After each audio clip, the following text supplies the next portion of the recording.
Hey guys, Balas and Ramos, and this Monday night, the Miami Dolphins lost to the Tennessee Titans 28 to 27. And if I told you that the Miami Dolphins had I believe, 14-point lead, a two-touchdown lead essentially, with 3 minutes left to go in the fourth quarter, and I told you they lost, you'd tell me I'm crazy. You would ask what type of drugs I'm doing, but I'm not. I'm not lying. The Miami Dolphins absolutely blundered a game that was completely handed to them. By the way, the Tennessee Titans absolutely folded late in the game, and the Dolphins absolutely folded later in the game. So it's just not the best outcome by the Miami Dolphins, and it's a very upsetting performance for the fans to see. Um, I'm pretty sure the players and coaches are very upset with themselves and how this game went, and started off pretty good for the Dolphins, as you can see in this highlight. Dolphins pick six by Zach Sealer. It was a 5-yard pick six, and he trucks the the quarterback Will Levis on the way into the end zone. Jalen Ramsey's loving it. He's like, man, I gotta get me a pick soon, and unfortunately, he couldn't get one in this game. But yeah, big play by Zach Sealer. This is probably the most pivotal point in the game. Tyreek Hill goes down with a sprained left ankle. Able to run off the field, but missed a big chunk of the game. Was able to come back late in the third, and but to no avail. Did not help the Dolphins. Derrick Henry with a wildcat run touchdown against a team that originated it. It's pretty crafty by the Titans here. D-Hop was on another level in this game, guys. Big catch on Xavier Howard over here, and I don't even know how Derrick Henry came down with that. In the fourth quarter, botched punt recovery, and Elijah Campbell was able to get on top of it, which sets up this Raheem Mostert touchdown, which freeze frame, I don't know if it's close, but it's pretty damn close to me. And then following drive for the Titans, a bad pitch back to Derrick Henry, and the astronaut is on top of it. Bradley Chubb recovers, and he has a quite an interesting celebration. Remember the Titans. I think it would come back to bite the Dolphins in the butt, realistically. Raheem Mostert rushing for the final touchdown of the Miami Dolphins night, and Will Levis was able to march down the field and get the Titans in the red zone, where he finds D-Hop after scrambling a bit. And then the following drive for the Titans, Derrick Henry rushing it in for 6, and that would put the Titans ahead after the extra point, and Will Levis's improbable comeback puts the Titans in the lead with almost under 2 minutes to go, and Tua stumbles on fourth down, gets sacked, and that's the ball game, folks. Oh, man. Very tough one for the Miami Dolphins. It's a very tough pill for the fans, anyone who supports the Dolphins to swallow, and yeah, it's just absolutely horrific sighting of the game.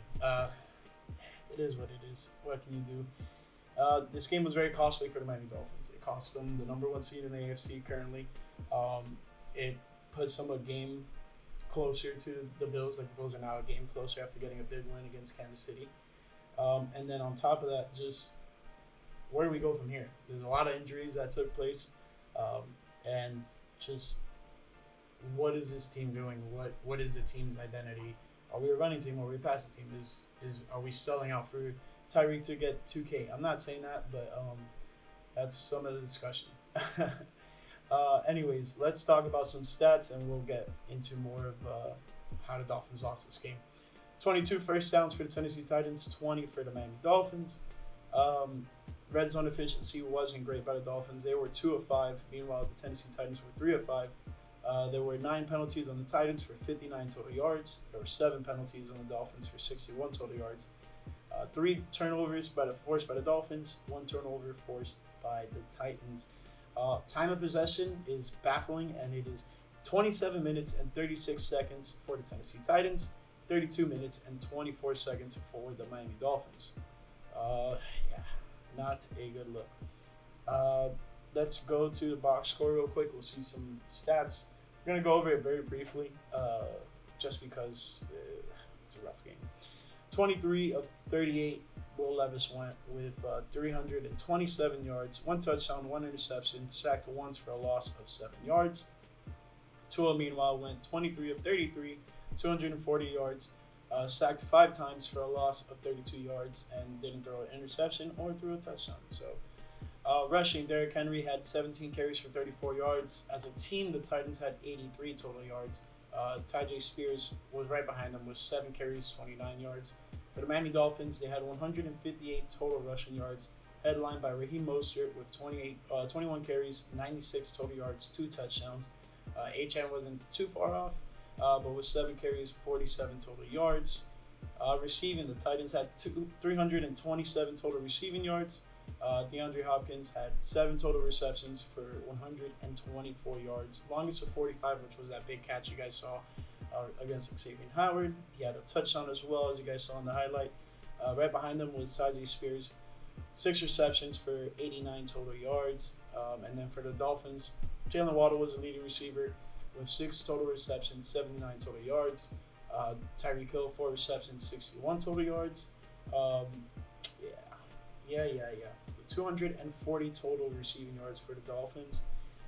Fumbles, it's a little bit of a mess here, but Will Levis fumbled the ball, and he lost it, and it was recovered by Bradley Chubb. Eric Ganor fumbled the ball, and it was recovered by Elijah Campbell. That was a punt return. And then Tajay Spears fumbled the ball. It went out of bounds. And then last but not least, Tua fumbled twice. He recovered one of his own fumbles and then lost one to TK McClendon Jr. So that's a little bit of the order of operations there in terms of where the ball came from and where it went. For the Tennessee Titans defense, Azeez Al-Shazir had 10 total tackles, 7 solo. And then Sean Murphy-Bunting, 7 total. 2 tackles for a loss, 1 pass deflection. Other key stats, Roger McCreary had 1 pass deflection. Harold Landry III had a massive game, 3 total sacks, 3 tackles for a loss, 5 QB hits. Amani Hooker had a pass deflection. Arden Key had a QB hit, tackle for a loss, and a sack. Julio Johnson had a sack, QB hits, and that's about it for the key defensive stats for the Titans. And then for the Miami Dolphins, David Long Jr. had 8 total tackles, 5 solo, 2 tackles for a loss. Deshaun Elliott was right behind him, 8 total, 4 solo. And then key stats, Brandon Jones had a pass deflection, so did Kader Kohu with a QB hit. Christian Wilkins had a sack, tackle for a loss, 2 QB hits. Bradley Chubb had a pass deflection and 2 QB hits. Zach Sealer, 1 pass deflection, 2 QB hit, and the pick 6. Xavier Howard, 3 total pass deflections. Emmanuel Agbo, 1 pass deflection, 1 QB hit. Jalen Ramsey, 1 pass deflection. Raekwon Davis, 1 QB hit, and Deshaun Hand, 1 pass deflection. Like I mentioned, Zach Sealer's 5-yard pick 6. And then nothing crazy for any of the special team stuff, but let's talk about the kicking. Nick Folk went 2 for 2 on field goals, longest of 28, and then 2 for 2 on extra points. James Sanders, 2 for 3 on field goals. 1 of them was blocked, and then longest of 31, and then 3 for 3 on extra points. Oh, man. All right, so I mentioned Dolphins lose out on the number 1 seed. For the time being, there's still time to turn this around, but this was a massive step in the wrong direction. A lot of injuries. Connor Williams out for the year, tore his ACL. Tyreek Hill is very questionable with that ankle injury. Jalen Waddle left the game for a little bit. So did Xavier Howard. Just a lot of big time injuries for this Dolphins team in such a short period of time, and things are not looking good. The fact that they lost this game in the fashion they did, horrific. Never seen something like that in my life, and it's just not a good look for the Finns. Where do the Dolphins go from here? Well, they need to assess the holes that they have. You can't continue to have Liam Eichenberg be the center in Connor Williams' absence. I'm just not a fan of it. Could be the right move at the end of the day, but I don't see it. On top of that, just offensively, just needs to get things going. Need to identify if we're going to try to run all over a team, which I think offensively did pretty well, just wasn't efficient enough to get into the places they needed to be. They weren't able to drive down the field and be successful in the red zone. On top of that, just really struggled to get the ball moving against this Tennessee Titans team. A lot of plays here and there, and then would amount to nothing. Yeah, this one hurts the most. I've never seen a Dolphins game like this, and I hope I never will, but probably will, honestly. Yeah, going forward, Dolphins are 9-4. The Buffalo Bills got a big one against Kansas City Chiefs. They're now 7-6. Knocking on the door is the New York Jets, 5-8. They still have a chance, not to win the division, but definitely to possibly make a playoff run. But they need everything to go right, and in their way, there's a lot of teams kind of in that middle ground.